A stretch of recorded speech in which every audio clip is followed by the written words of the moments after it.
Good evening, everyone. Welcome back. We got another installment of our Let's Talk About It Tuesday segment here.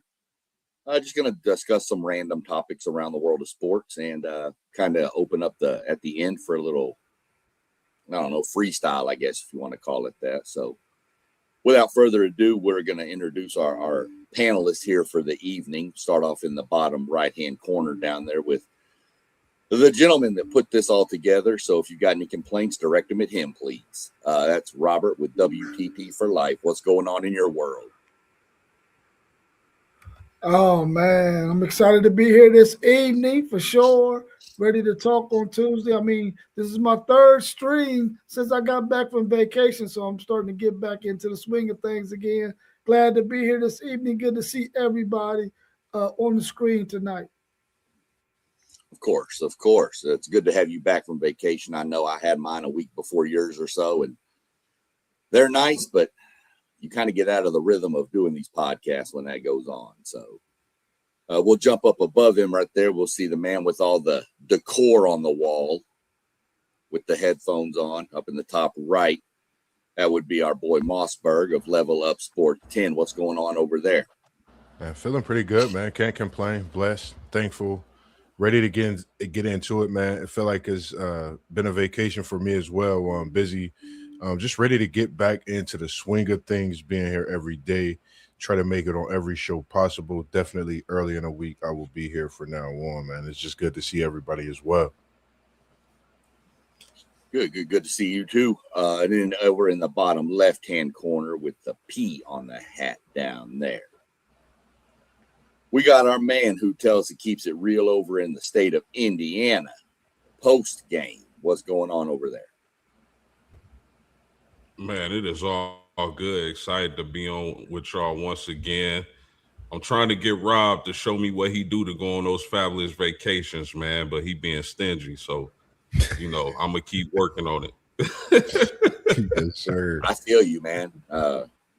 My vacation sometimes turn into more work, I think, and Rob over there just turned everybody off and said, I'm out. So I'll give him credit for it. But without further ado, we'll jump into some of the stuff we got going here tonight. First off, last night was the WNBA draft. Kind of curious y'all's thoughts if you kind of paid attention, if you looked at it, if you I know some of y'all probably looked at it a lot closer than I did, but you always hear this question. If after looking at it and giving your thoughts, who do you think won the draft? And we're going to drop down and start over with post game on this one. We're going to let post game rattle off first on this one. Well, interesting draft, fellas. I thought a lot of teams did very well. The shock to me was the Minnesota Lynx, who's arguably the second best team in the WNBA next to the Vegas Aces. Probably the second best player in the league, having Nafisha Collier. But they end up with Olivia Miles. And if anybody out there has been watching the podcast, to add a point guard like that with the passing skills, the vision, to me, she's a female Magic Johnson. I know that's high praise, but y'all going to see what I see. But for the second best team in the WNBA to add a point guard like Olivia Miles, I thought they absolutely hit it out the park. I personally wouldn't have been mad if she went first overall. I think she's that good. But another thing was with the first pick, the Wings take AZ Fudd. Now, keep in mind, they already have Arike Gumbawale and Paige Beckers. So essentially what they're doing is they're rolling out a 3-guard set, which could be, that could transform the game. When you think about teams with the Golden State Warriors with the Splash Brothers, and then you think about the Wings with the names I just mentioned, that could transcend the game of women's basketball with that perimeter shooting. I thought Seattle did well with they had multiple picks throughout the 3 rounds. They got a lot of good players. So I felt like it was a few teams who did very well.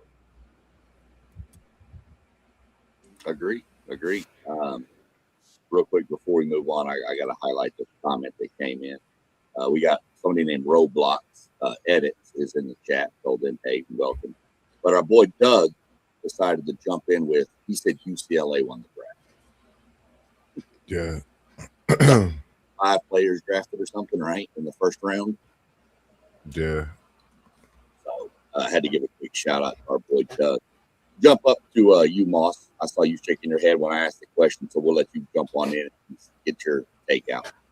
Yeah, I agree. And I'm going to go over to the Washington Mystics. Talk about a couple of those UCLA women that they was able to snag in bets. And Angelic is one Take Zay's special ladies that he like on that UCLA team that he talk about in bets and parlay polls that he like as well. I think the way that they went to this draft, they got a bit of every position. They got a wing, they got a guard, they got a center. They built, and not just to win now, and they built them for the future. That way, if anything that goes on when it comes to contracts, I think this Washington Mystics team is a team to watch. And you got to remember, they were building things and competing with teams like Seattle, New York.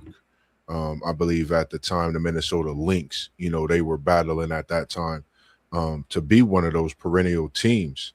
And they had dealt with some injuries, in that organization. I think now getting this draft with the Cody as well added, I didn't forget to mention her name, I'm sorry, with Cassandra and then Roy Harmon from Texas. I think this Mystics team, they draft the starting 5. But they really could come at you in different ways. They for sure got a bench, and I think they could be a team that we think we should put on watch this year to see what they could do. Yeah, that draft last night, man, it was a phenomenal draft. You're thinking about 3 rounds, 15 picks a piece in each round.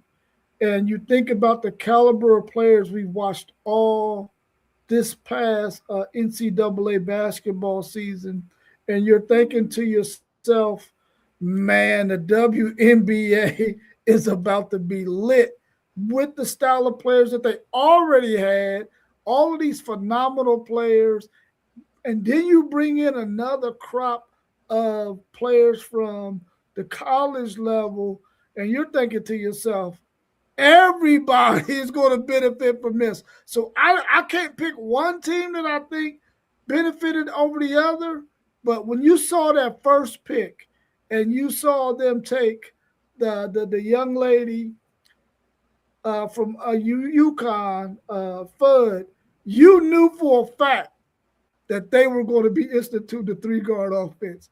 And many of us talked about who we thought they would pick with that first pick. And we thought they would get a big because we already thought their backcourt was solidified. Yeah. And then they go pull that stunt on you, man, which sends a message to the rest of the league. You better get ready for this 3-guard offense we about to throw at you. Because all 3 of them, they can ball, bro.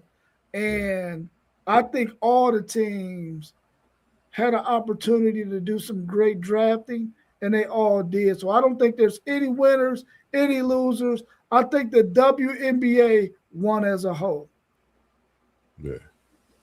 Yeah, I'll agree. Like I said, it's not one of the sports I keep up with closely, but I do kind of keep up with it a little bit. And, of course, all my other favorite teams are in the Dallas-Fort Worth area, so I kind of take the Wings as a team. And, you can't go wrong if you stack a roster with people from UConn.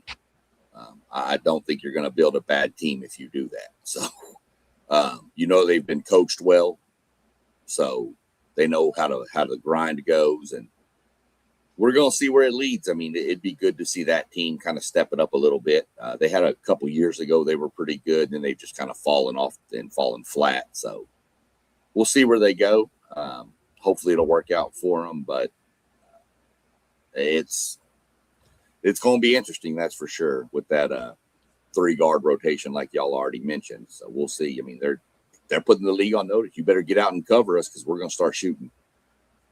Real quick, the Seattle Storm, like, just to inform you on some of the players, I like the Iowa fam Tiam, if I'm saying it right. And I went to Seattle. You know, the big. I think when she comes to this WNBA, I think she's coming to change the game. The 6'4" big. You're talking about a versatile that could really do it all. I think when we look at this WNBA, it's beginning to have that changeover, that effect like what the international players did in the NBA. I think we're starting to see that same thing in the WNBA, but it's more like this year. I think it's known, it's put on notice.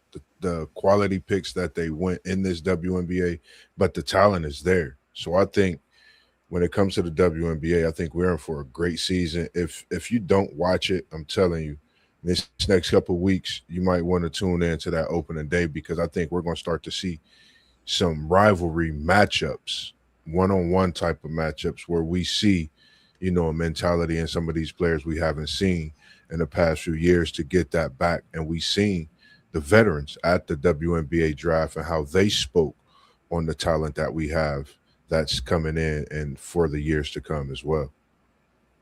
And don't forget, Moss, Seattle drafted Dominique Malonga last year, the 6'6" center from I think France. So you parlay that with they draft this year, and they cooking with something. But I was surprised, fellas, that Big Beers from Oklahoma didn't get drafted last night. I know she's not the most athletic big in the WNBA draft, but man, she's physical and she can play in the post. I'm pretty sure she'll be signed by somebody, but I was a little surprised she didn't at least go in the second or third round. Yeah. And speaking on that UCLA team, that was 6 seniors that got drafted. Like, that's crazy for 6 seniors, coming from a national championship team.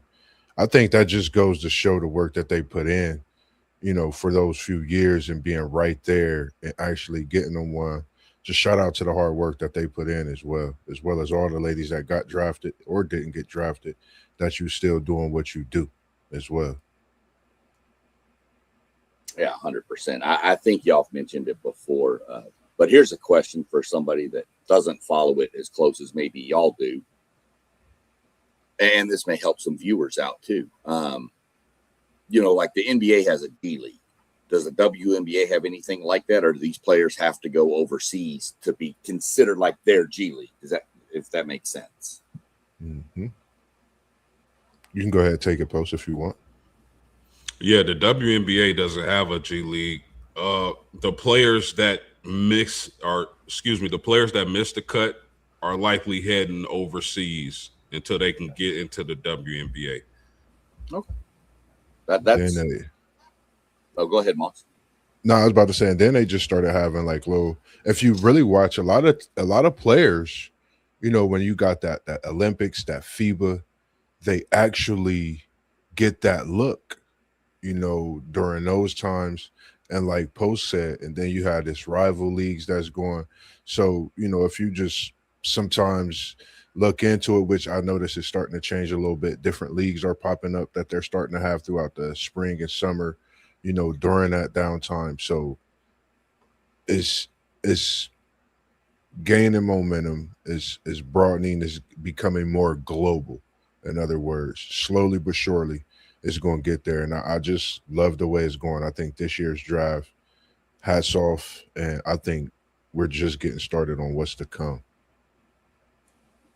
Yeah, for sure. Like I said, I just, I wasn't for sure if they did. I didn't think they did, but, we wanted to verify everything and get it cleared up. I thought they had to go overseas, so that's good to talk about that.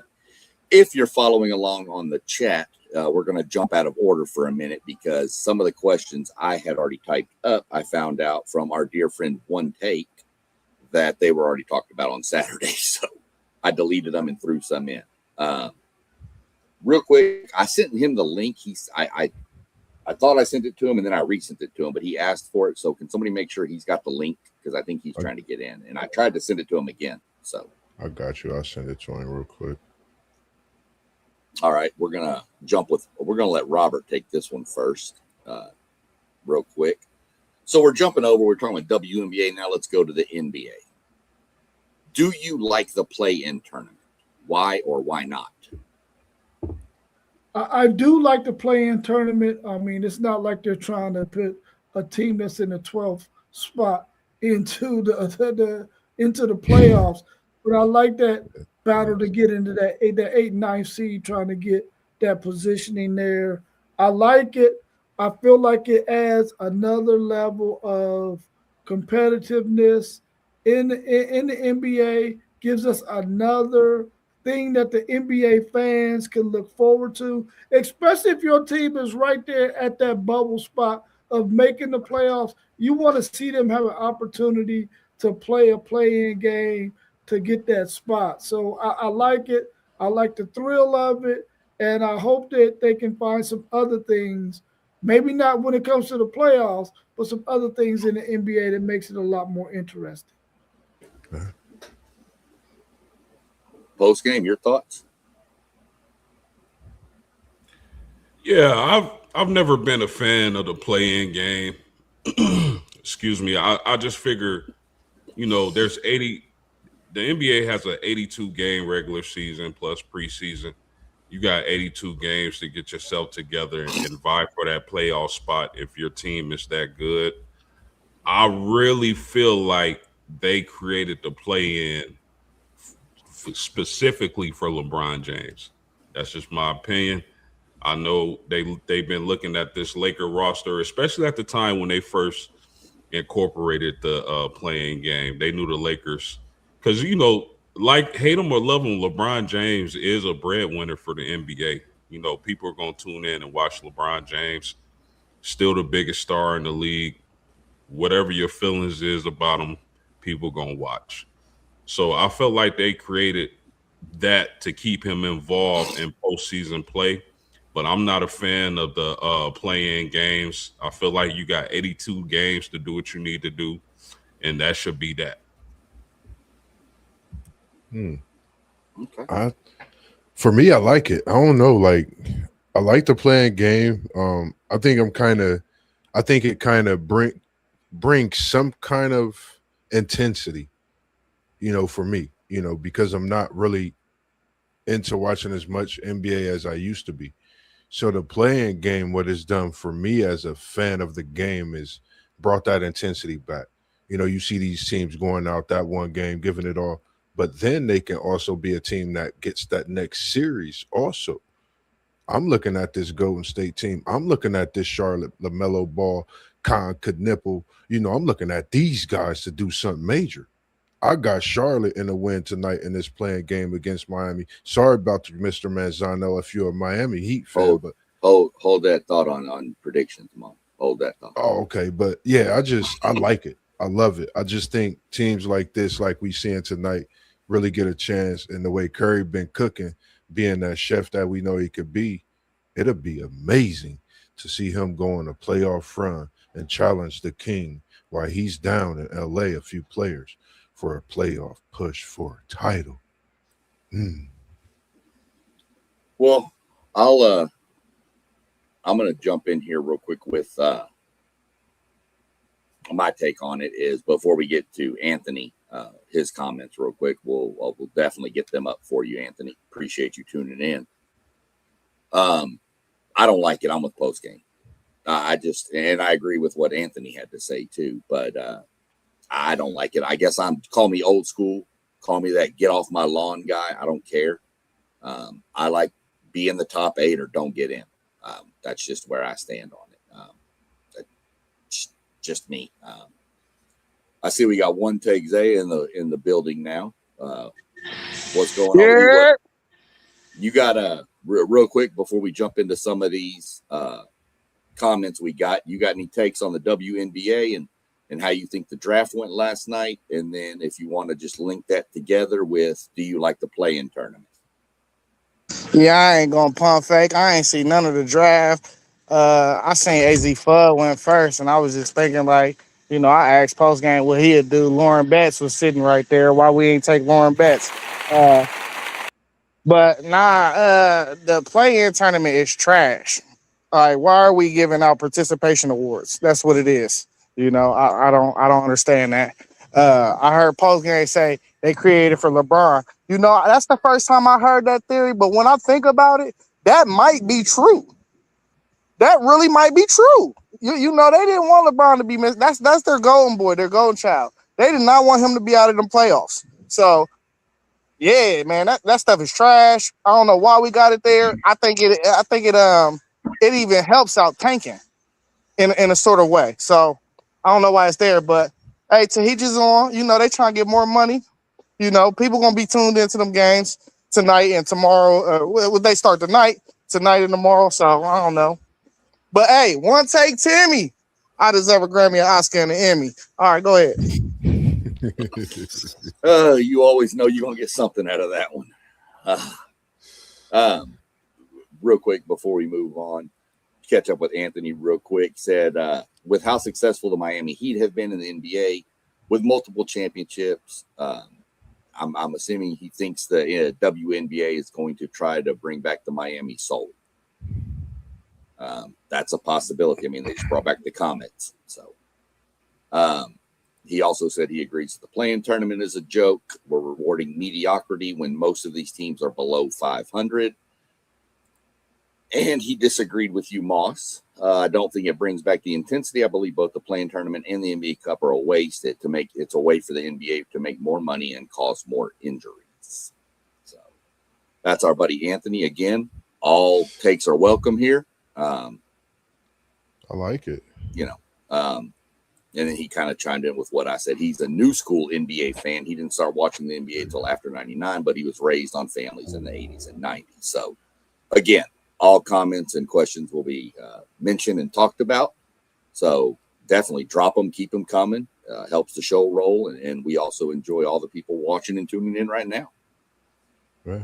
We're going to jump down now to the next question is this is tonight. You got Miami at Charlotte and Portland at Phoenix tonight in the first two play-in games. So let me see who hasn't gone. Moss, you can take off since you were trying to give your predictions out earlier with Charlotte, Miami, and Portland and Phoenix. What are your thoughts on those two matchups? I think the Charlotte team is hungry.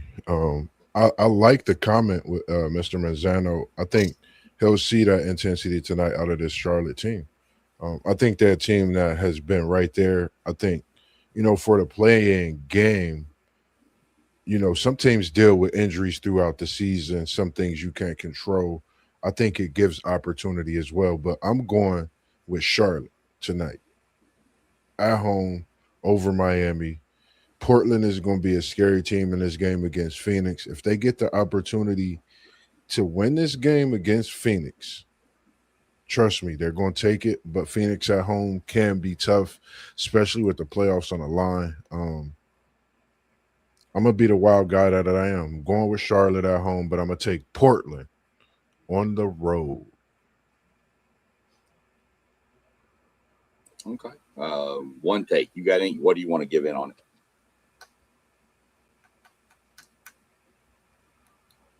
No, I guess he doesn't have a take. So we'll slip on over and let's roll over to post game.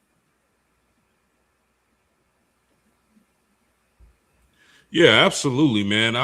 I'm looking forward to this young hungry Hornets team. I like the way they're constructed. I think they're taking a page out of the Golden State Warriors playbook when you talk about Khan, Knipple, and the ball boy. Now, I will admit that team is kind of exciting to watch. Even though I'm not a fan of the play-in games, I do like watching that team and their three-point shooting. And it'll be exciting to see what type of team they end up being in the future. But I'm with Moss also. I got Portland in the other game. I like how Portland's been playing lately. Last 10 games, they're 7-3. AV is balling. You wouldn't think Portland would even be a play-in team losing their coach, but they got a nice little roster that can make a little bit of noise. Yeah, I would like to see this Miami team that has a little bit more experience when it comes to playoffs to win this game. That's who I would think would win this thing. But I love that young Charlotte team, man, and I would love to see them make it to the playoffs. They're probably going to get swept by whoever they meet, but I still would like to see them win this playoff game and get in there. Even though I believe the Miami team and the experience that they have will probably win that game. As far as the other game, I think Portland is playing some really good basketball right now. And whenever you got a team that's starting to get hot during the second half of the season, you want to see if they can stay hot going into the playoffs. So hopefully they can pull out this win over Phoenix, even though Phoenix is the home team. Like my man Anthony said, they might be soft. Yeah, Anthony's got some pretty good takes on it. He's kind of agreed with you with the Miami and the playoff experience. What he said there, he thinks Miami wins in a close game. He says, and it goes to multiple overtimes. And he does also have Portland winning because he says the Suns are soft. Zay, you ready? Still don't know if he's ready. He at work. Yeah. I'm going to go with the take here. I like this young Charlotte team. I get the feel from Charlotte in this kind of scenario that they're almost too young to know they're here, and they just play. I don't want to say they're like too dumb to know they're there, but that just doesn't sound right. But they're there. They're like, we're just playing ball now. Let's just play. I don't know that they're going to let any kind of nerves or it's playing and all. I don't think that's going to affect them. I think they're just going to play and have fun. I'm going to take Charlotte in this one. Portland, Phoenix. This game can hinge a lot on what Devin Booker do you get. I've seen Phoenix be extremely tough when he's on, and I've seen Phoenix get blistered when he's not. So that's what we're going to go with. I'm not a Suns fan, so I'm going to hope Portland wins this. Never have been a Phoenix Suns fan. So I'm going to go with Portland in this one. And that'll shift us over. That'll get us through tonight, and then we'll shift over to tomorrow, where you have one person on the screen's team playing. They're going to be hosting the Orlando Magic, that being the Philadelphia 76ers. And then following that, you've got the West Coast showdown, which is kind of weird to see both of these teams in the play-in, the Warriors and the Clippers. It's been a while since we've seen these two both at the same time down that lower. So, Rob, I'm going to let you go last because your team is involved in this. I know you're a Sixers guy. So, Moss or post-game, whichever one of y'all's got your hot take. We'll let post-game go first. Moss, you went first last time. So, post-game, you got this one. Yeah, fellas. I like the Orlando Magic. I just think they've been coming along lately. My man Ben Churro is a force to be reckoned with. If anybody out there doesn't know his game, I've said it before. Reminds me a little bit of Carmelo Anthony, big physical guy who can rebound and score the ball. If Philadelphia was completely healthy, with a healthy Joel Embiid, I don't even think they are in a playing game. I think their playoff spot is secured. But I got the Orlando Magic in that game. As far as the Clippers and Warriors, as long as Kawhi Leonard is playing, I'm going to go against the Golden State Warriors and take the Clippers in this one. I mean, I love watching Steph Curry. I know what he's capable of doing. But I just think this year, Golden State doesn't have what it takes. And on top of that, Curry's been out for a long time, man, a long time. And I think, as good as he is, you got to build chemistry with that team, man. They got so many players out and so many new players increasing their role on the team. So I'll take the Clippers in this one, so long as Kawhi Leonard is playing. Man, this tough for the Orlando game, playing without a Joel Embiid. of course, in this one game, you'll definitely want to have him. I think they're going to try to attack the basket. But I think the way this Philly team been coming on, shout out to the way McCain has been playing as well. I think the way he's playing, you add Paul George in there, what all he's been through. I think this Philly team is out to prove something in this first round without Joel Embiid being there in this playing game. I'm going Philly. We all brothers. We all love each other. So go ahead, show some brotherly love to Philly for them to get this win. So I am, because I like what they bring. Tyrese Maxey, we know what he brings to the table too. I love what you said, Post. I think this is a team that you wouldn't want to play, being Philly, because, you could be at home the following day. But I think Philly prevails in a close one. Man, it was tough. I'm going to go Philly.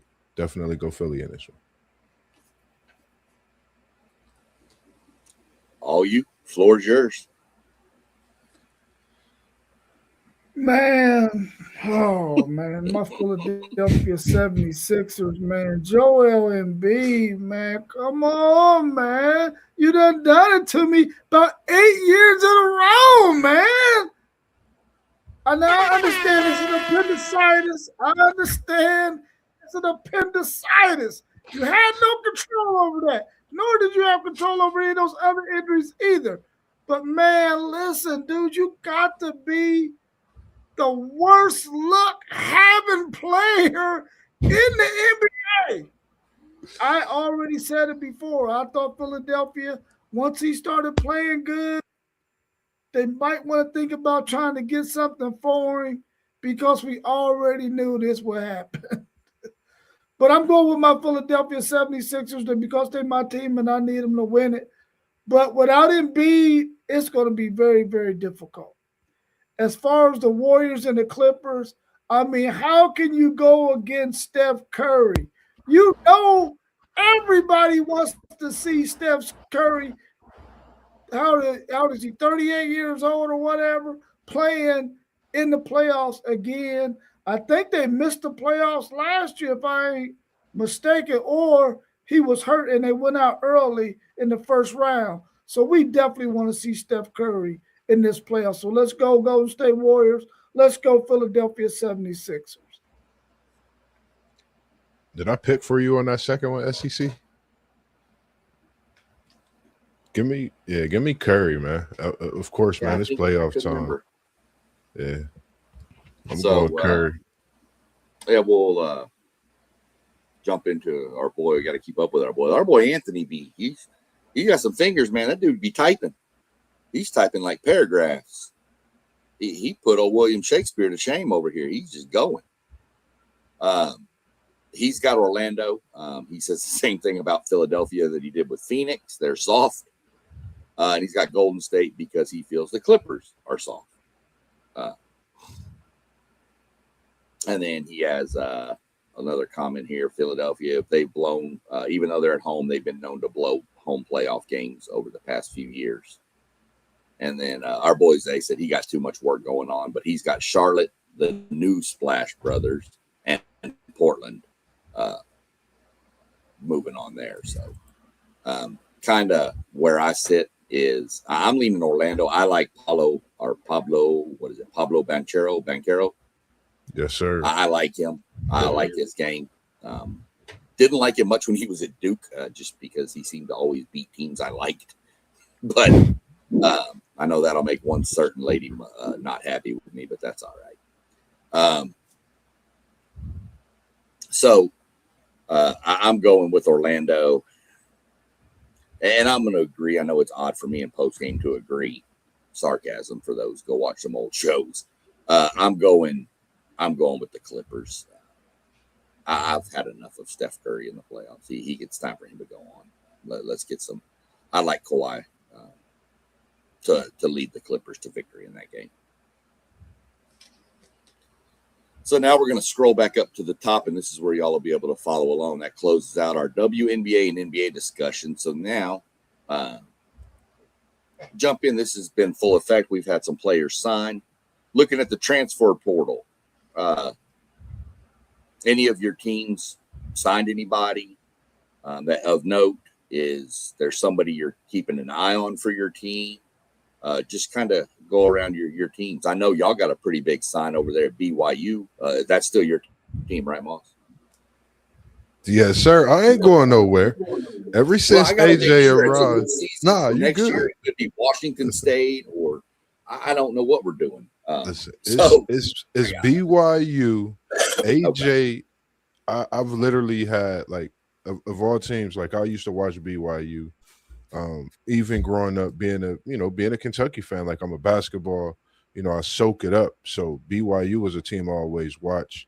The way they play the game is special. They always had great coaching, just even they student section. That's what really got me to BYU. So what we have coming in, 6th ranked player, special. I'm giving a little clue of my what if, man. I'm hoping my guy come back and not go into the NBA draft. Because that's going to swing a lot for BYU right there. That's going to swing a lot. That's the main thing I'm looking at. I know what we have coming in. I know we lost Robert Wright to the transfer portal. Another guy we lost to the transfer portal, I want to say Bernard Jr. But outside of that, really haven't looked to see if they're going to let Richie, come back with the injury through the season or not. I think a lot of things for me is just seeing what AJ does. I know the talent we have coming in is going to be great. If we can get a couple bigs in a portal, that would be awesome. BYU bigs. If you're out there in the portal, I'm calling you BYU bigs because we see you and we want you to come and join the Cougar Nation. The pavilion could get popping. So come to Provo, and you know what goes on down in BYU, man. Moss will love to cheer for you, talk about you, but that's just what I'm looking forward to, see what AJ does and what we get in the bigs, coming into the portal. Yeah, for sure. Robert, you went last time, so we'll let you follow up right now. I haven't really, believe it or not, I haven't kept up with Texas. Moving. Yeah, well, Texas is in a pretty good position right now. They were able to keep Montas, so that's going to be a big help for them. Now, Dylan Swain has declared for the NBA draft, but he still has an opportunity to come back. And if he comes back, Texas can be really, really good. They got Isaiah Johnson out of the portal from Colorado, a nice running guard. And they also got a forward 6'7" guy from out of TCU. I can't remember his last name, might be Pounds or something like that. But anyway, this guy is really, really good out of TCU. Has some really good statistics in the Big 12. So we're excited to have him in that backcourt. He'll be a really good running mate with Montas. They got 4 guys that's coming in as freshmen. So that's going to give them 7 guys. So I would imagine they're going to get 3 or 4 more people out of the portal. 4 if Dylan Swain decides he is going to stay going to the NBA, but if he doesn't, then they'll get 3 other guys, probably another combo guard and a guy that can play the 3 who might be around 6'5", 6'6", out there on the wing for them. But they got to get shooters. That's what their biggest concern is right now. They want to get some more shooters. Because in a Sean Miller type offense, you got to be able to shoot that rock, and they can't afford to get another Kendall Weaver. I love Kendall Weaver to death, all of his hustling and all of that, but you sag on him all day because he can't shoot. Post, well, what you got going? I mean, Yeah, I mean, the team that's been on fire for me has been the Indiana Hoosiers. I mean, this is such a different era of college sports with the NIL and transfer portal, man. You can literally build a juggernaut overnight. I mean, first of all, them getting former Notre Dame point guard Marcus Burton, a guy who led the ACC conference in scoring his sophomore year, that was a huge get. And shout out to him, man. He deserves it. Of course, I would have loved to see him stay at Notre Dame, but I mean, Notre Dame men's basketball is Notre Dame's men's basketball right now. I'm not expecting too much from them, but key additions, man. Jaden Mustafa from Georgia Tech, Darren Harris from Duke. I'm not even going to try to pronounce the other guy's name they got from SMU, but they're assembling a great team down at IU. So that's a team to watch next season because they've done a hell of a job in the transfer portal thus far. Yeah, for sure. We picked up Haggerty from Kansas State at A&M. Big pickup for us, I believe. We got some word that Clements was going to come back. Vincent is going to come back. And we've got our names in the hat for a few other players to go get to. I think you're going to see a lot of the rosters get kind of filled out over this next few days. Got to look and see. I'm not exactly sure when this portal ends, but I would assume it's got to be in the next week or so. So really was happy about Haggerty. I'm still curious where that kid from, what was it, Santa Clara, or was it St. Mary's? One of the two. That kid that was the leading scorer and rebounder out there. I can't even pronounce the kid's name. But I'm real curious to see where he goes. I think Louisville has been pretty much hitting this portal too now.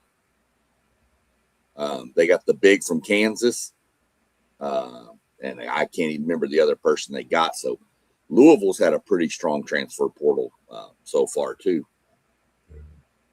Our boy Anthony talking about the transfer portal, he kind of agrees with what we've all said before. He thinks it's a good and bad thing. It's a good thing for players that aren't getting playing time. It's a bad thing that you can do it multiple times. We've all kind of agreed on that over numerous shows. But I don't remember, somebody had mentioned building a juggernaut roster out of the portal, and he said he used his Hurricanes. No one expected Miami Hurricanes to be that good last year. And then all of a sudden he made the right additions in the portal, and Miami was a really good team this year. So, speaking of, I know it was a good team. Go ahead.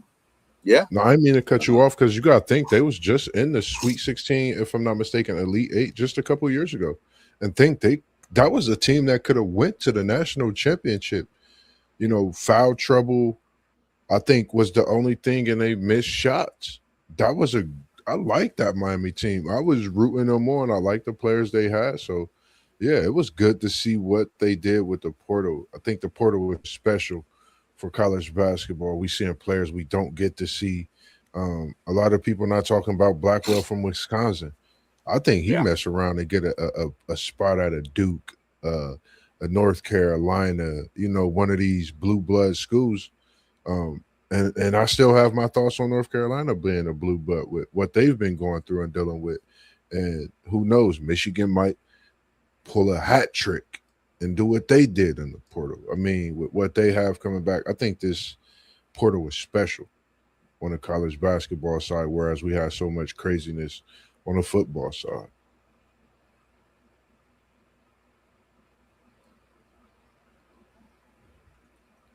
One of the starting guards from Villanova transferred into Miami. Lewis. I know I saw it pop up, but I'm not real familiar with his game. But from what I read on the pickup, it's a pretty good pickup for Miami. Oh, yeah. Yeah, Texas was after him, too. Oh, then I'm glad he went to Miami. Yeah. Good kid. Smart kid. Yeah. That'll move us off from there. This is where it gets a little weird here for me is we've got the NHL playoffs cranking up. Now, I know hockey's not followed as closely as other sports, but I'm going to lay out to you how they do their playoff seeding, and you tell me how dumb you think it is. And if you don't think it's dumb, you're banned from this show forever. So in every sport, you go the 8 teams make the playoffs in hockey, by the way, in each conference. By the way, the Blue Jackets missed out. Philadelphia won the game last night, so the Blue Jackets missed the playoffs. So, but there's the Atlantic Division, the Metropolitan Division, the Central Division, and the Pacific Division. There's 4 divisions. So what they do is 8 teams make the playoffs, 3 from each division. Now, instead of the 1 seed playing the wild card, the 8th place team, and the second division winner playing them, they take, like, Dallas is the 2nd seed in the Central Division, and they have to play Minnesota, who's the 3rd seed, in the first round, and then turn around and they would play Colorado in the next round.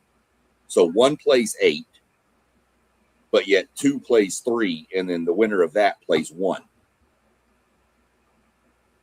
It is the dumbest playoff setup ever. You are the 3 best teams in hockey this year were Colorado, Dallas, and my Minnesota Wild. Those 3 teams were the 3 of the 5 best. They're all in one division. They're all in the Central, and they have to play each other before they even get to the conference finals. Instead of just seeding based 1, 2, 3, 4, 5, 6, 7, 8 based on record, they seed it by your conference. It is the dumbest seeding procedure of any major sport I have ever seen in my life. You are eliminating 2 Stanley Cup caliber teams before the Western Conference Finals even start. And hopefully it's hard to follow unless you follow hockey to kind of know how it breaks down, but it just doesn't make sense to me. It would be like the Bulls in the Jordan eras, but yet they would have to play in the first round. They had to play like Boston, and then in the second round they had to play the Knicks instead of getting, like, no offense, but Orlando. Not playing the 8 seed. Now they get the 3 seed, and then they get the 2 seed, and then they get whatever's left. That's kind of what it would be like. So, looking at the standings, what I'm trying to figure out is why is a team with, okay, I'm looking at it different now. Okay, like, I know it's by the points too. Right. Well, but yeah. So if you're looking at the standings, let me pull up my hockey standings real quick. If you're looking at them and you go to standings, if you hit the little tab, if you're on ESPN, the little tab says wild card under standings. If you click that, you'll then see you got the Atlantic, the Metropolitan, and then the 2 wild cards. And then you have the Central and the Pacific, and then the 2 wild cards. You can actually hit playoff. Well, they haven't filled in their bracket yet because it's not set yet. But if you look, Colorado has 117 points. Dallas has 110. And Carolina in the Eastern Conference has 111. And Minnesota has 102. There's 3 teams in one division that are going to eliminate all but one. Dallas, Colorado, or Minnesota are going to be eliminated in the Western Conference semifinals. One of those teams will make it out of that. But yet you've got teams like Vegas, Edmonton, and Anaheim who all have 93 points or less. And one of those teams is also going to be in the Western Conference final. So you're eliminating 2 of your best teams in the first 2 rounds of the playoffs. That's if they lose, though, right? But they're playing each other, and they're the 3 best teams, so they're very evenly matched anyway. I don't know. I think it brings – I think you just got to have your hockey helmet on and be ready to play. It's different because of the point system and everything, how they do it, but I don't know. Like, yeah, they've changed it a couple times as well, but I don't know. I've been kind of used to how they do what they do personally, so I just think one thing I know in hockey, they got to come out and they got to give it their all. That's why they call it the Stanley Cup playoffs. Like, it's called the NBA Finals. I think, right. When you losing teeth on that ice, I think we know what the intensity is like within itself. You know, you out there throwing your body, you know, so I love playoff hockey is second to none. I'll tell you that. Playoff hockey is second to none. I just can't. I don't understand what's so hard about just seeding 1 through 8 and doing a normal tournament bracket. I just don't understand it. To me, you're just eliminating some good teams right up front, and you know, people that are casual fans won't tune into a hockey playoff series, you know, randomly, but maybe during the Western Conference Finals. And if it's like Dallas and Colorado, the 2 highest scoring teams in the league, points wise, if those 2 teams are playing in the Western Conference Finals, you have more of a chance to tune in than you would if it's like Colorado and Utah. Gotcha. You see, so to me, if I'm a commissioner of a sport, I would want my better teams to be alive longer. So just kind of a weird take for me. I don't know if y'all got any questions or anything like that. We do have a couple of good matchups. We're probably going to get the Battle of Pennsylvania in the first round. We are going to get the Battle of Pennsylvania in the first round, which is Pittsburgh versus Philadelphia. I know Columbus, shout out, like a lot of Pittsburgh fans here, because when Columbus didn't have a team, a lot of them gravitated towards Pittsburgh. So Yeah. we got some good matchups coming up. So, you know, any questions, comments, concerns, or anything you want to know, I mean, I'll answer whatever I can about hockey. I follow hockey closer than I do a lot of other sports, because I think it is just insane the amount of skill these guys have on a pair of ice skates. I couldn't check my mail in ice skates. And these guys are out there running into each other, hitting each other. You never watched a hockey game? Watch playoff hockey. They fight. The refs let them fight until somebody hits the ground, and then they break it up. I love hockey. Hockey is just insane to me. I like that you mentioned the Pittsburgh Penguins. I'm going Pittsburgh Penguins because I'm a Sidney Crosby fan.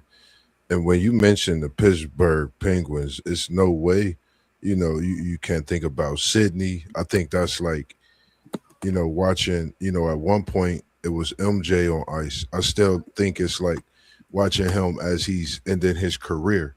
You know, respect to MJ. If you go watch Sidney Crosby over his career, you know, the rivalry that him and Alex Ovechkin, you know, had with each other and what they do respectively on that ice with the puck, with the stick, you name it, man. So I'm going Pittsburgh Penguins, just what you mentioned in that game myself. Yeah, I mean, Pittsburgh's a hot team.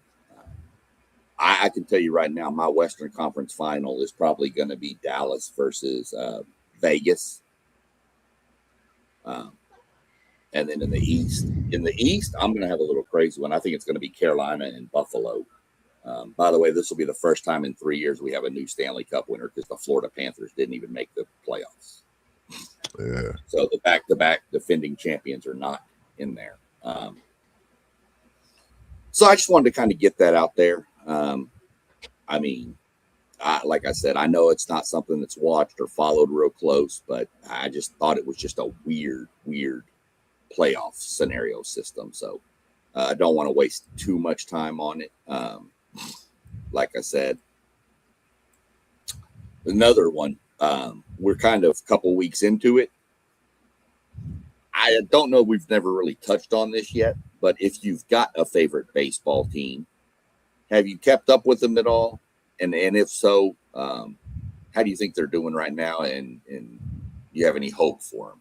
And I see you shaking your head with that little face down there. So I'm going to let you go first. I think I know who your favorite baseball team is, and I am happy right now if it's who I think it is. Man, my Houston Astros, There we they came out looking like they were going to be decent. I had no hope for them this year now. Don't get me wrong. I didn't think they were going to be any good. But, man, they came out, and I was like, oh, wow. They was like maybe 5-2 or something like that. Yeah. Here lately, I think they've lost maybe 9 straight games. They've been getting their butts kicked. And I'm like, man, what is it? Hold on. It's not that bad. Let me interrupt you. It's only 8 games in a row. 8 games in a row? Well, I knew I was close. Man, that team is, I mean, but it ain't even close. It's been like 9-1, 10-1, 7-2. I mean, they've been getting smoked. So, I've been keeping up with my Astros, but man, they are horrible right now. I don't even know if we have any bright spots. I mean, Yordan Alvarez hit his first home run a couple of games ago. He might have 2 by now, but they're just really not any good, man. And when you don't have pitching, and they got rid of some guys that they probably should have signed to some contracts, but they didn't do that. And when you got a small market like the Houston Astros, man, you're not going to be able to retain players that you need to win championships. They got lucky the couple of times that they were able to do it, but my Astros ain't looking good right now. It's not a small market, though. That's like the 5th biggest television market in the U.S. Yeah, but their team isn't. It's well, ownership. I mean, I'll say small in comparison to L.A. and New York. Okay. Yeah, I mean, it does rank behind Dallas-Fort Worth, too. But that's Dallas-Fort Worth combined. So, but I just think it's the owner just doesn't want to. They just don't want to pay. And I'll be honest with the Astros, they've made some terrible trades at deadlines trying to make a run, and then it's turned around and bit them. Yep. So, sorry, somebody came in my door. I didn't know who it was. Thought I was going to have to go stab somebody. It was just my son-in-law. Probably should have stabbed him anyway. Man, Post both Yankee fans, so I'm gonna let you. Are you really? Yeah. Everybody's got like my hated rival in baseball here. Them bats, man. Them new improved bats. But I'm gonna let Post have this one about our Bronx Bombers. Okay. Let's go with it.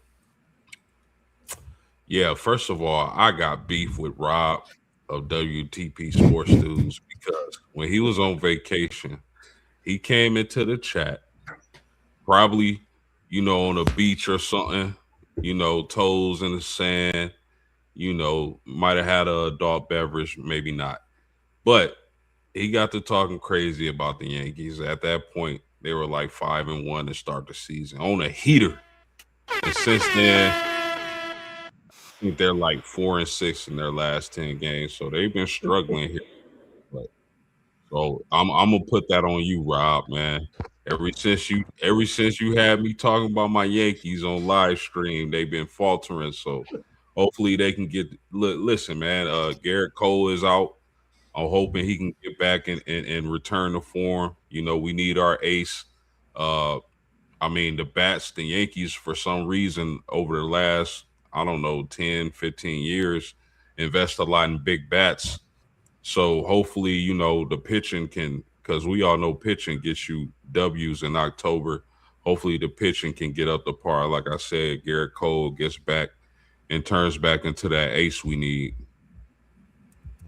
Yeah, I totally agree with you in that. And, for me, just seeing Aaron Judge do what he do, man. We know his bat going to swing. I think if our, pitching come in healthy, and we know as a Yankee fan, when our pitching is doing what it do, you never know what the Yankees will do. Great pitching, great hitting, and great defense amounts to titles. So for me as a Yankees fan, I just want to see, like you said, Cole get healthy, get our pitching rotation back to form, and be better, especially in that playoff. October, I think that's where normally we get hot.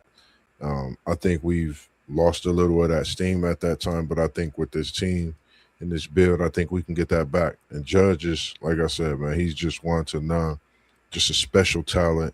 It's just good to see him in a Yankees uniform and not have to go against him, for sure. Yeah, for sure. Doug jumped back in. He's a huge Astros fan too. So, but he says the Pirates are looking pretty good. Yeah, they are, but the Pirates are the Pirates. They always falter at the end. And the Astros are killing me. Anthony says my Marlins are doing pretty well, for sure. We'll see how they hold up too. My team is actually, I was very pissed off at them a few weeks ago after getting swept by Cincinnati. But then they turned around and swept Seattle. Lost 2 of 3 to the Dodgers, but I mean, that's to be kind of expected, I think.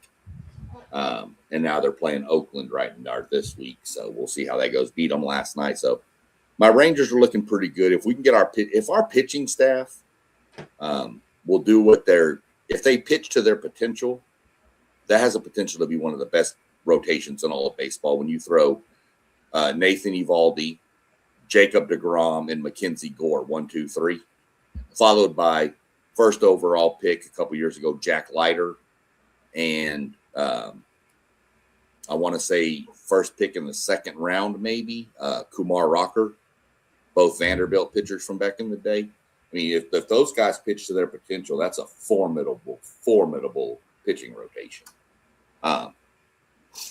So I'm kind of happy with where we are.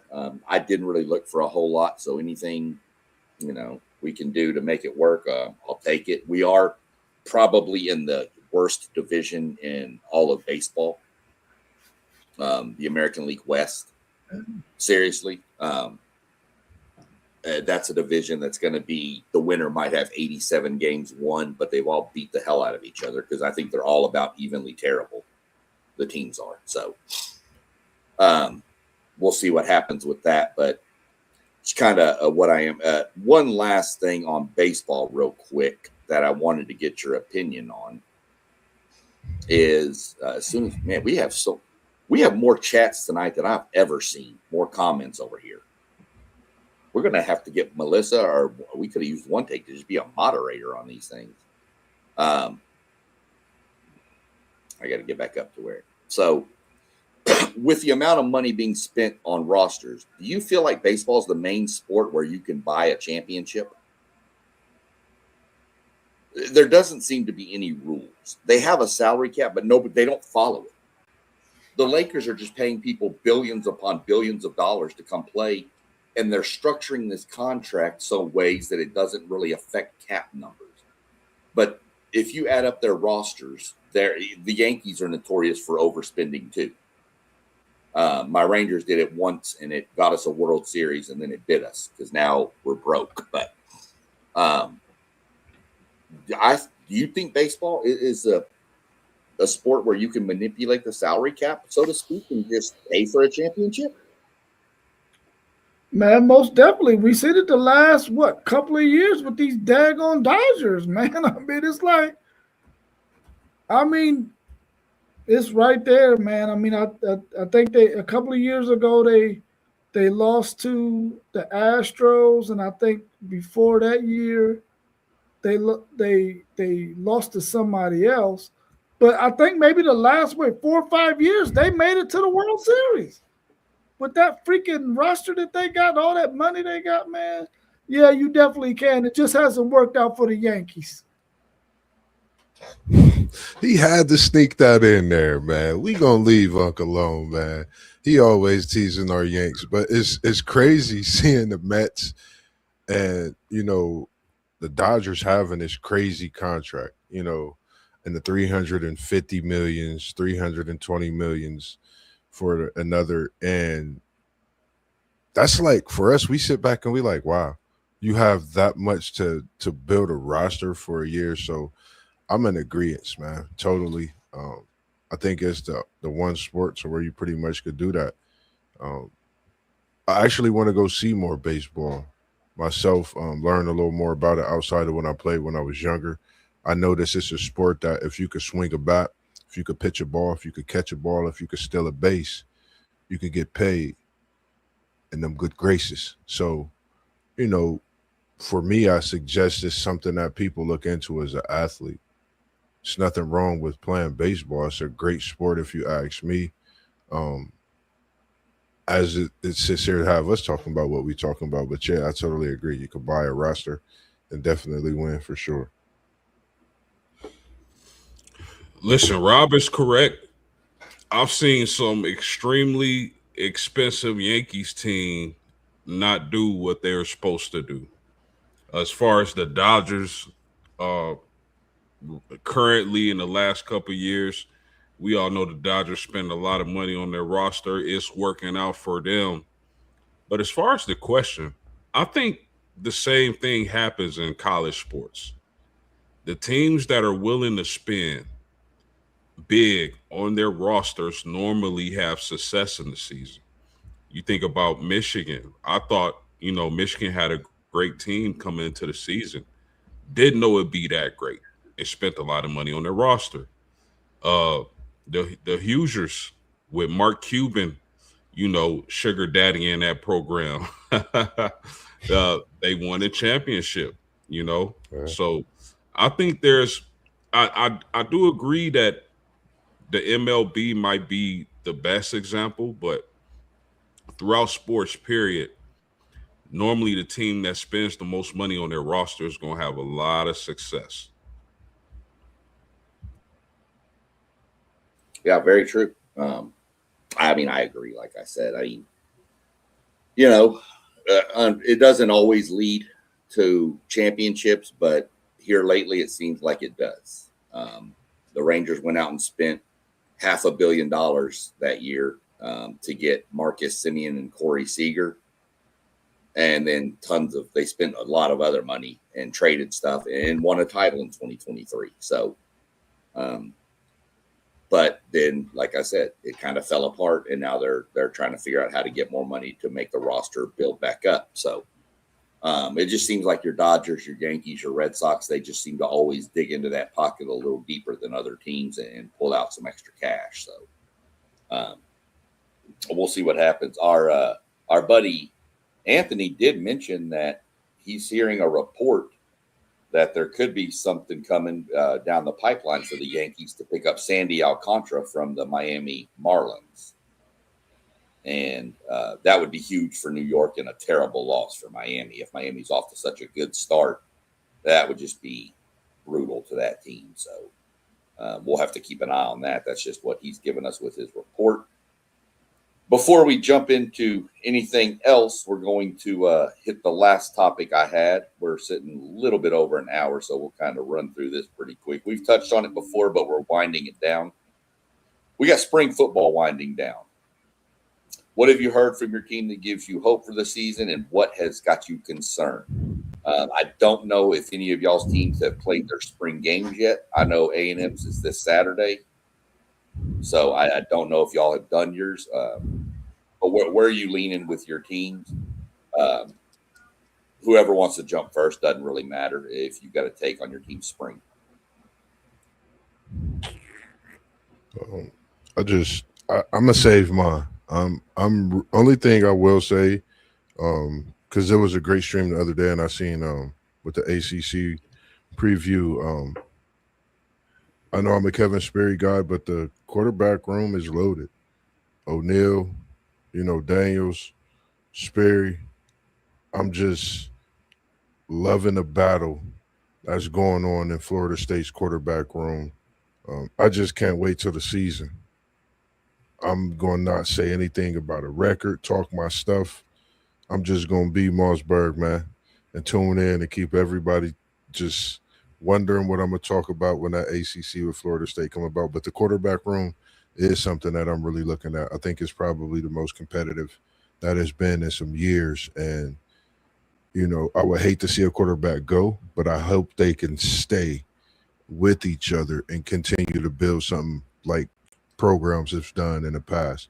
When those guys stay together, you see one success right after the other. And that's what I would love to see starting this year at Florida State. Yeah, as far as Texas is concerned, man, their spring game is this Saturday. And the great thing about this Texas team that I'm starting to notice is the fact that they have the luxury of allowing certain position groups to allow some of these younger players to get a lot of reps because they already got proven players in those positions. Like, for instance, quarterback. Of course, Arch Manning isn't doing a whole lot, but this is giving KJ Lacey and Dia Bell an opportunity to get a whole lot more reps than what they would get had Arch Manning really be out there practicing. We already know what we got with Arch Manning. We don't necessarily need him to be taking these reps away from these younger players during the spring. At left tackle, the same case. Trevor Goolsby, we know what we got right there. He's probably going to be a top 15 pick in the following draft in 2027. So we can allow another younger player to go and get some action there. Along with on the defensive side of the ball, we got some younger players that we can allow to get some reps on the defensive line because we already know what we got at a lot of those positions.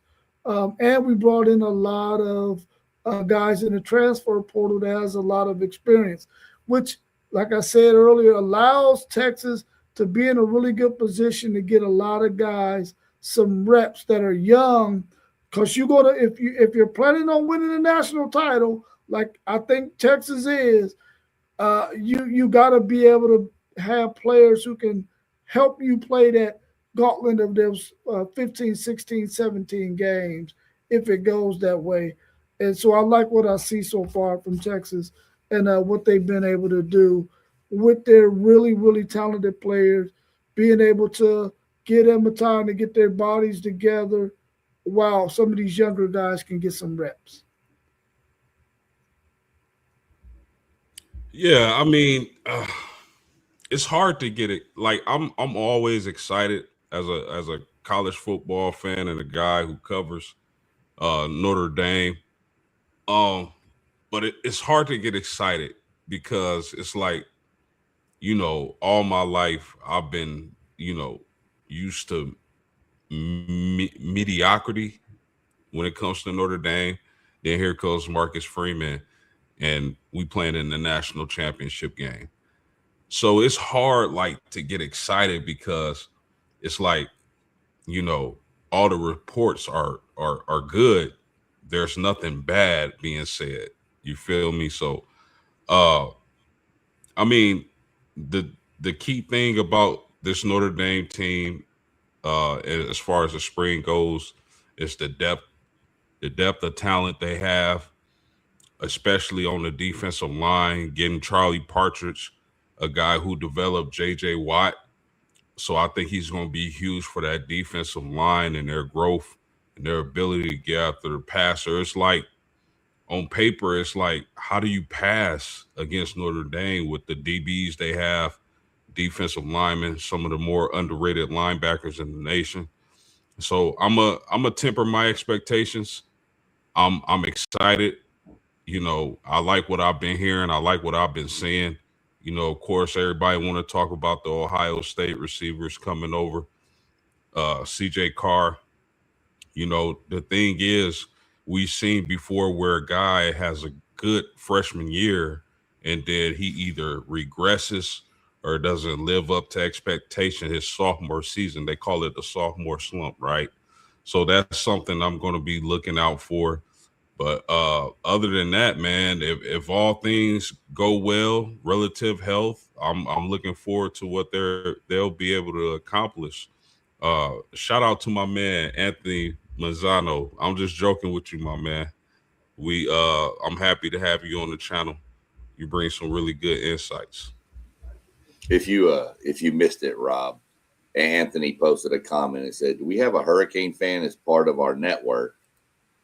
I was just going to be nice and be like, not that I know of. And then post game decided to go to a whole different level and tell him, we're not looking for one. And I'm dying laughing. I see post game laughing because he knows what I just read.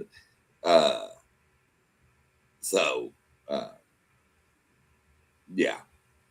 Moss, your boy Doug chimed in with your Longhorns and said that the three freshman linebackers have been showing out.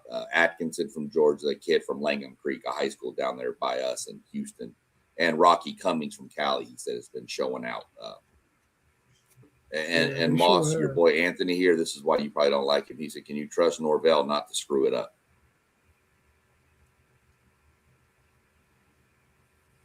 They have Norvell there. So I'm not gonna say anything, against what I just said, when it comes to Florida State this season. I'm of course optimistic. I think this is a great battle we got coming in. I like, Jaden O'Neal is one of his guys that he brought in. I just want to see it back to what I know it is. Everybody knowing you talk about Florida State, what Florida State football is, what it can be, the program itself. You could argue with me all day and we could debate it. We got two arguably of the greatest playmakers ever to touch the field in college football history. Peter Warrick and Prime, but that's a whole nother conversation. But when it comes to Norvell, I'm a trust him. You don't have him at Florida State, which we know is a very prestigious school, a blue blood. You don't keep him there as hot as his seat has been. I think this is a do or die season when it comes to it overall. That's just my opinion. I think I'm going to say it's a do or die season for Norvell. That's just it. Moss, how like what does that look like? Do they let him, if let's just say if y'all struggle early, do they let him finish out the season? Or if he's mediocre-ish, maybe he get the 6 or 7 wins? Because it feels like, man, that seat, man, is, oh my goodness. It's covered in gasoline, bro. Listen, I'm rocking. If I'm Norvell, I'm like this every week, and I'm like this when the game comes. I'm moving. I'm doing what I need to do. I'm getting the guys into this locker room week in, week out. I know it's possible. I know everybody's schedules get busy. I'm going all in. That's Cleveland Cavaliers' motto is all in. We're going all in this year at Florida State. I think that's the only way you have to combat what's been going on at Florida State. If we lose early post game, if we get the November post game and we have 3 to 4 losses, Norvell will not be there in that rivalry game. I'm not for sure if it's in the Swamp or if it's in Doak Campbell, but mark my words, because y'all making me start to get antsy and start cooking up and get it going. But I'm gonna say it's do or die still.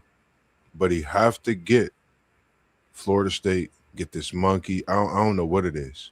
I still feel like it's the hangover, from not putting Prime in that place, having that situation and whatever. These type of things can happen in sports. When you don't do certain things, it could follow you.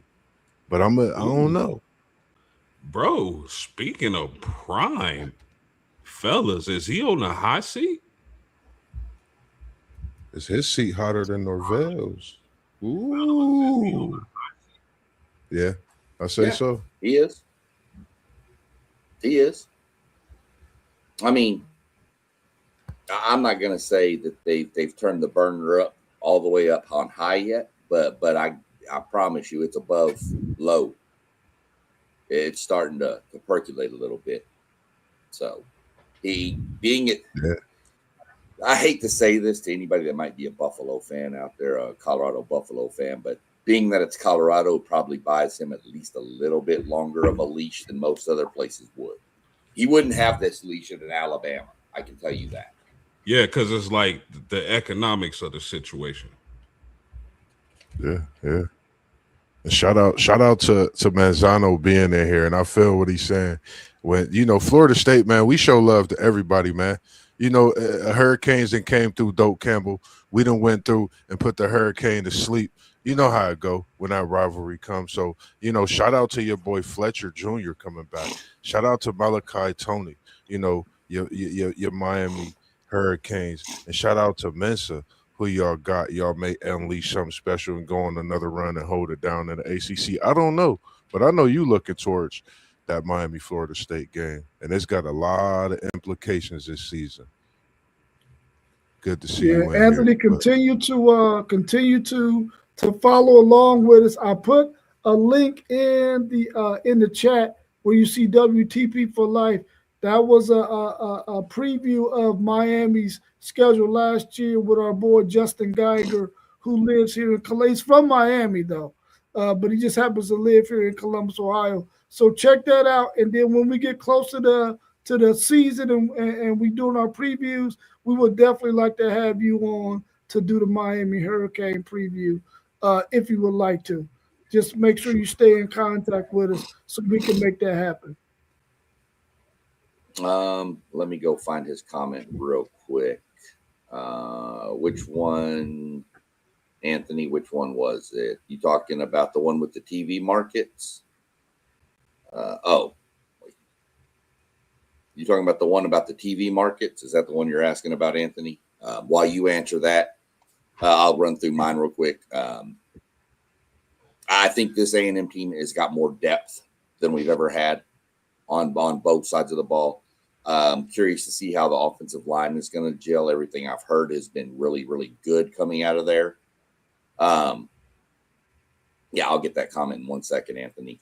Our wide receivers, y'all can remember last year, Casey Concepcion and Mario Craver, but they were pretty much the same receiver. Even Ashton Bethel Roman, they were all kind of just real quick speed guys. There was never that body. Isaiah Horton, Anthony Gregory, I believe is his name. He's a freshman. I'm telling you what, you better watch that kid. That kid's electric. He has been the star of all practices. Him and Isaiah Horton have led the receiving corps. He is electric. I'm a little concerned about the injuries coming out. I've heard Ashton Bethel Roman is fine. He's good. It's nothing serious. I have not heard any update on Terry Bussey, though, so that kind of concerns me.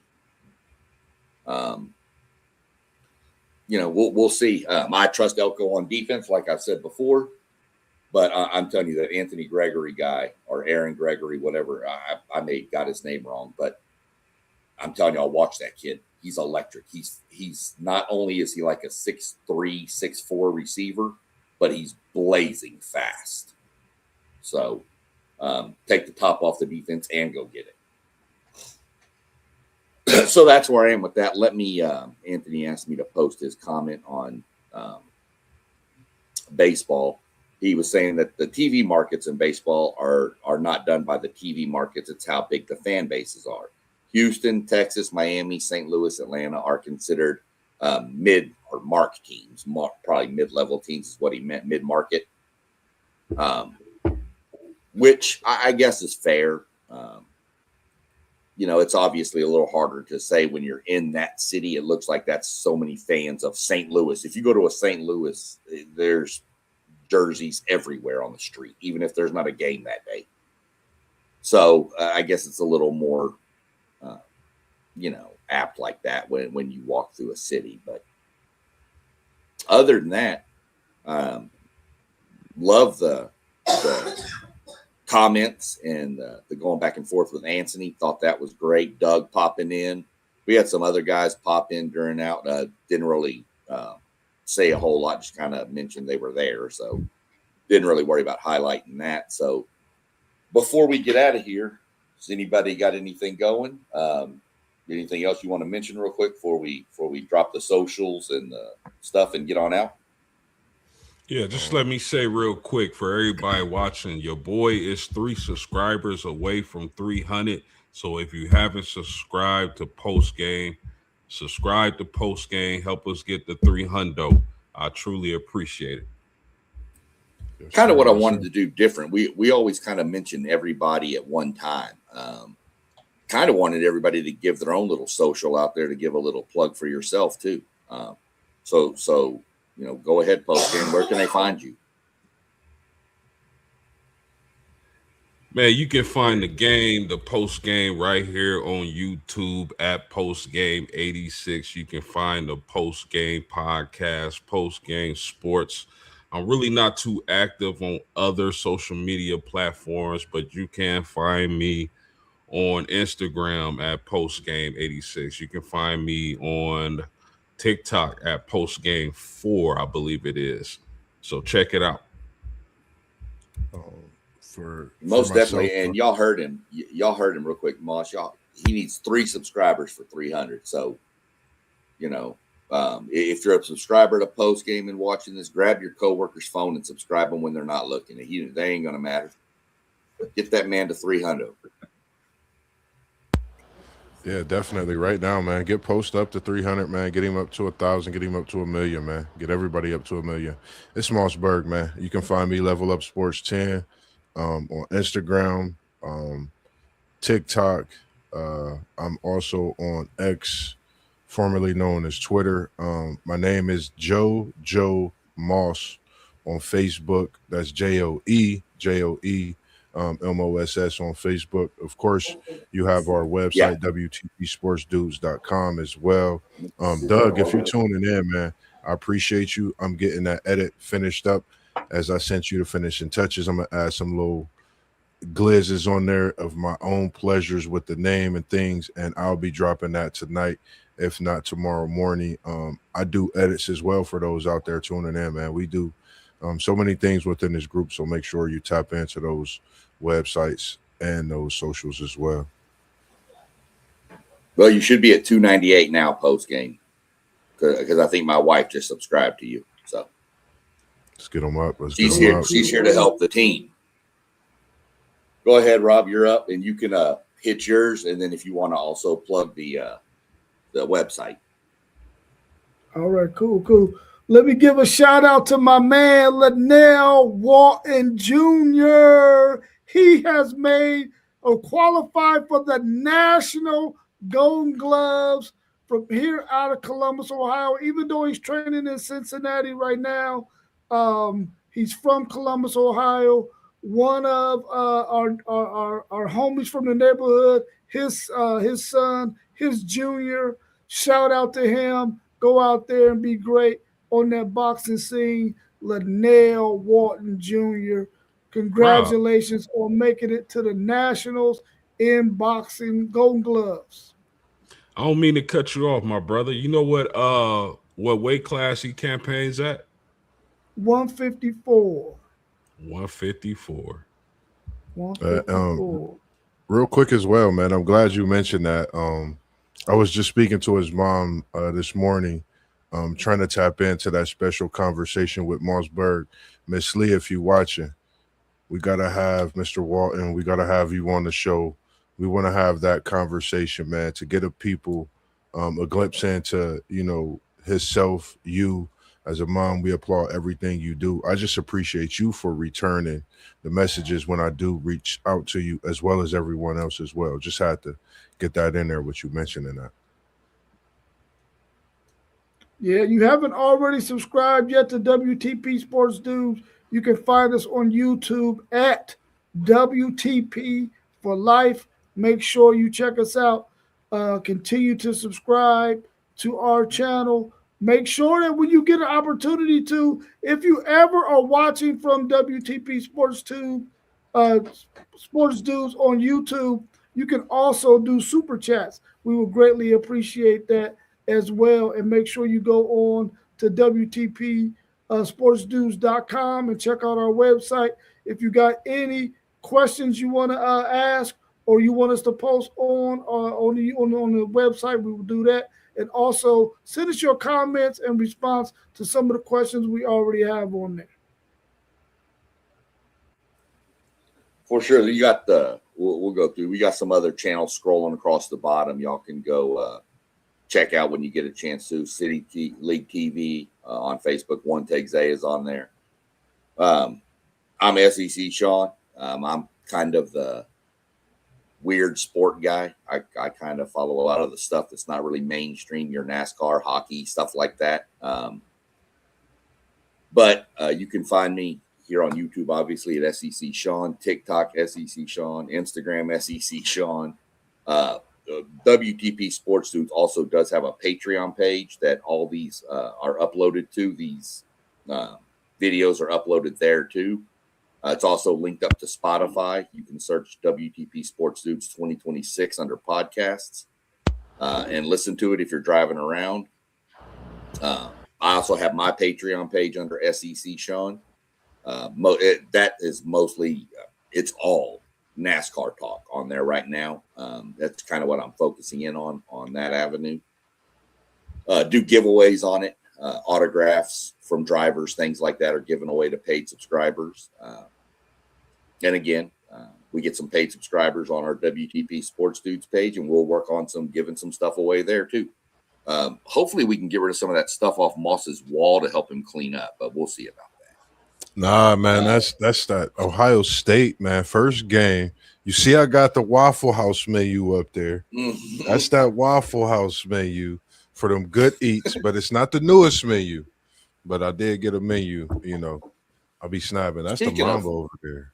That's Joey Speaking Burrow of Waffle House, I got a little Waffle House story for you. We were coming back from the birthday party up in Delaware for my granddaughter Sunday, and one of my guys who used to work for me had come, and he was driving home, and he texted me, and he goes, "Hey, somebody just got pulled out of the Waffle House on a stretcher." And I said, "What?" He said, "And it ain't even 2 a.m." Wow. So, you know I'm not there no more. Especially if I wonder if it was the one in Marysville or no, it was the one. It was the one right here off 23. It's that one. Wow. That's the one we drove right past. So yeah, that's Worthington. It'd be you know, hopefully everything was all right, man. So that's where you can find all of us. I'll run through real quick. I know, Moss, you're going tomorrow with your What If, right? Yes, sir. What If Wednesday? Part we doing? Part 4? Part 4 tomorrow? I think so. Yes, sir. Post, you're going on Thursday with we gonna do Respect It or Check It, or are you doing a mock? Yeah, I haven't. I'm not 100% sure as of right now, because I kind of want to do a final mock where we all can be there. You know, it just makes it better. I know, some people work or whatever the case may be. So I'm gonna see. I haven't decided yet. I know one thing Jed does want you to do the mock on Saturday morning. If you get in contact with him, he's gonna reach out to you too. If you want to do it on Saturday morning. Yeah, that would be perfect, because it gives us a chance for us all to be there and participate in a mock, which would make for a better mock draft. I know it's gonna be tough for me because I'll be cooking again. I know I'll be cooking PTO the whole month of May. Yeah, PTO, the whole month of May with PTO, KT's bro. Eat, man. Was that a cough? Was that a cough I heard, Moss? Is it? Shout out to KT's Good Eats, man. The birds, man, keeping me employed. Through this time of me really figuring some things out. Really, locked in on what we do, man. I really, have dreams about us doing something that we, don't see right now. I really, have so many things to where it's just constantly in my brain. And I think, chances, I know they say chances make champions. You got, there's rewards and risk. It's just a lot of different things that I've heard and know has been, wisdom. So, I'm that guy. I'm willing to sacrifice, for the better when it comes to something that I love doing. And I love what we do. So you definitely going to see a lot more conversations coming from Mossberg. I apologize if I get in anybody's way at a time, but you may see a conversation pop up at noon. You may see one pop up at 4. I'll definitely let everybody know, but I think right now is a time for us, myself personally, to put everything that I've been doing to work, and behind the scenes. So that's what I'm trying to do and bring that to the people for sure. Yeah, for sure. And then, so that's going to be Thursday. And obviously you heard Saturday we'll be going on. What time are we going Saturday? Is it 9, 9:45, 10? What are we doing? Yeah. 10. Okay. 10 a.m. on Saturday. Friday, I don't think we have anything lined up yet. I know I'll be going live Saturday evening after qualifying and everything goes to do my previews for the race weekend. And then Sunday, we're back on it. Is Sunday still 10 or is it 9 now? It's 9. Okay, so Sunday at 9 a.m. So we got something for you pretty much every day of the week. We're going to work something in on Friday, too, to give y'all the content y'all want, deserve, and need. Other than that, if nobody's got anything else, we're going to step on out for the evening and call it and wrap it up. So, Yes, sir. As we We good? always do, All man. right. We was in the As we building always- and we out. peace. Peace.